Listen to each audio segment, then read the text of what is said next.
Lockdown से पहले गीता के घर का नजारा कुछ ऐसा था कि रोहन ऑफिस जाता था और शिविन स्कूल। जिनके घर से जाने के बाद गीता काम खत्म करके बाकी समय आराम करती थी। लेकिन लॉकडाउन के बाद ऑफिस और स्कूल घर में ही खुल गए और इससे गीता का हाल वो तो आपको देखने में ही मजा आएगा। शिविन, ओ शिविन, महाराज उठने के लिए क्या 21 तोपों की सलामी लेंगे? अरे बिस्तर से बाहर निकल, ऑनलाइन क्लास स्टार्ट होने वाली है। अरे तुम भी हद करती हो, स्पीकर की तरह चिल्लाने की क्या जरूरत है? दिख नहीं रहा मेरी कॉन्फ्रेंस चल रही है। अब कैमरा और स्पीकर ऑन कर रहा हूँ, मुझे कोई शोर नहीं चाहिए। इस पर जैसे ही रोहन लैपटॉप का कैमरा और स्पीकर ऑन करता है तभी कुकर की सीटी बजती है। करा लो अब इसे चुप। लॉकडाउन नहीं हुआ, मेरी मौत का फरमान जारी हो गया। दोनों बाप बेटे ने नाक में दम किया हुआ है। ऐसा बोलकर गीता वहां से शिविन के कमरे में पहुंच जाती है, जहां शिविन अभी भी सो रहा होता है।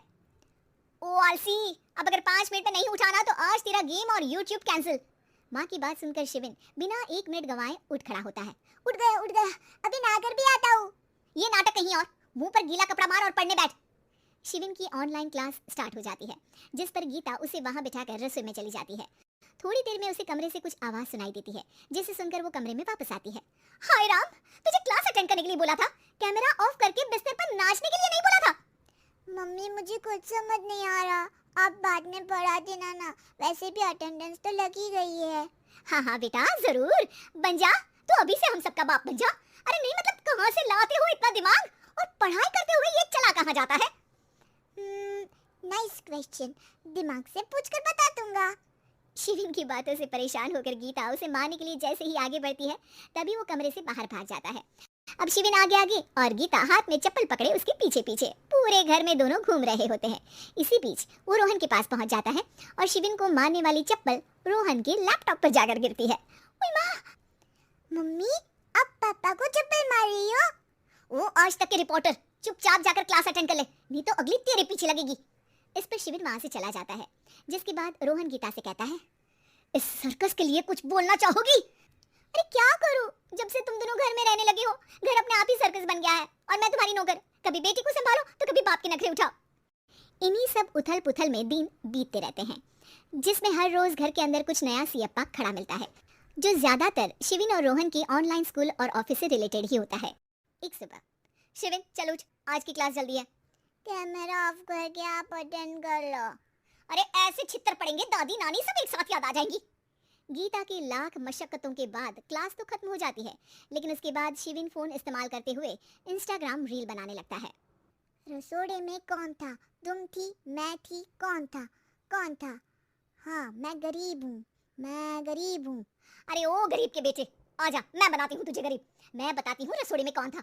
पढ़ाई करने बोलो तो इनकी माँ मर जाती है और ये पागलपंतियाँ जितनी मर्जी करा लो।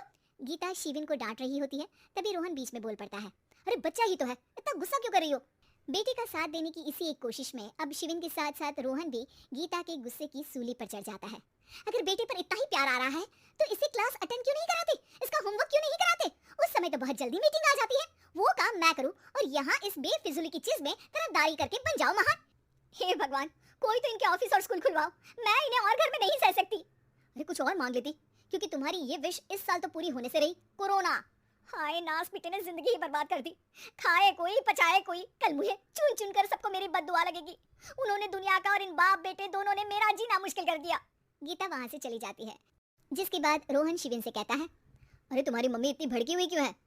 आपकी वजह से पूरा समय घर में रहते हो और उस पर कोई काम कराने की जगह बस ऑर्डर देते रहते हो।